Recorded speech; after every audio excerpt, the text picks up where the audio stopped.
I know our first question is actually coming from Spain, from an Olympic gold medalist, my good friend Joe Jacobi.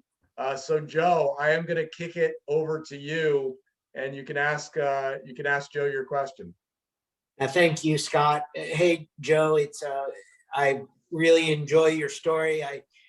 Actually, your comment about the employees and the way that some of the things you think about when you hire is a segue into the question.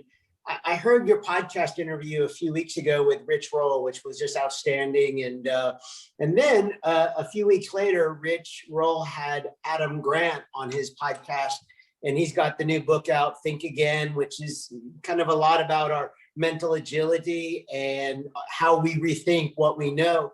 And one of the things that came up, that's been coming up in a lot of Adam's conversations that I'm really curious to ask you about, is that when I think of resilience and mental toughness, honestly, like, you are one of the first people that come to mind for me.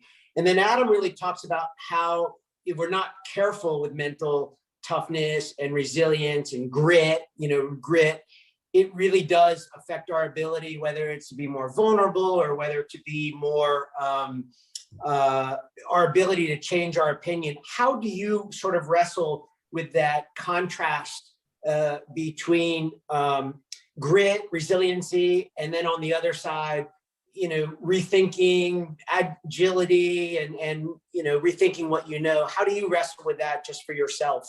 It's a great question. This weekend we were at a wrestling tournament for the kids, and there's a bunch of dads that show up, and the dads, especially in wrestling or powerlifting, which is the folks' background that I'm around with all the kids, right? And they're screaming, and there's a lot of testosterone.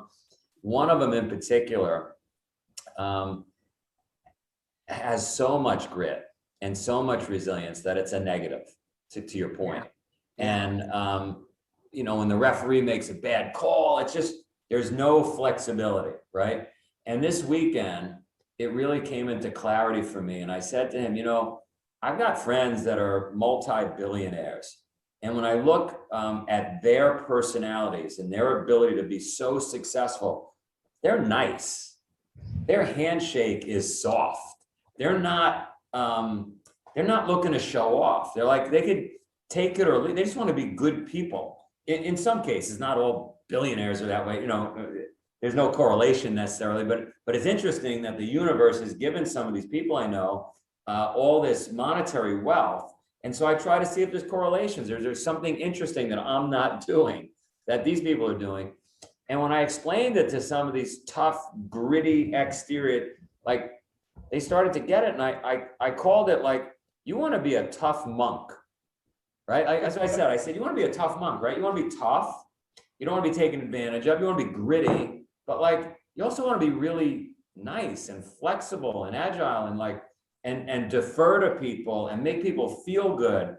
And so I guess I was lucky, and believe me, I need a lot of help. I'm not exactly squishy with my wife, and I don't give enough hugs, and you can get a lot of negatives out of me. But like, my mom was really mindful, and she was a vegan, and she meditated. And my dad was more involved in the Italian organized stuff, like, so it was like, I got both sides to study. And I guess that's the message, right? You want to be a tough monk. Who I think is the best example, Joe, is a mutual friend of ours, Jesse Itzler. Yeah.